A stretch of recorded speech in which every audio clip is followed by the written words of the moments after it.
טוב, לירי, איפה אנחנו נמצאים עכשיו? בג'ימבורי. בג'ימבורי. עכשיו, מה הכנו? תראי לנו פה מה הכנת. מה זה? פנים. מה זה פנים? זאת ילדה, נכון? נכון. וזה ציור שהכנו מלפני זה. תסבירי אבל מה רואים בציור פה. מה יש? רואים ילדה. ילדה. בית, אדמה, עץ, שמש, ציפורים. מהמם. לירוש, מה הכנת פה? מה זה עכשיו? פרפר. איזה פרפר? פרפר נחמד? כן, ועשינו מבין. מהמם.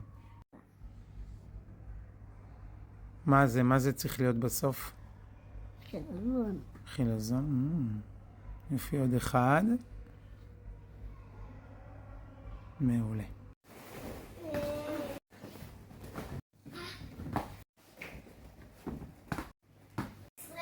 לא, אבל אתה צריך לזרוק על הכדור.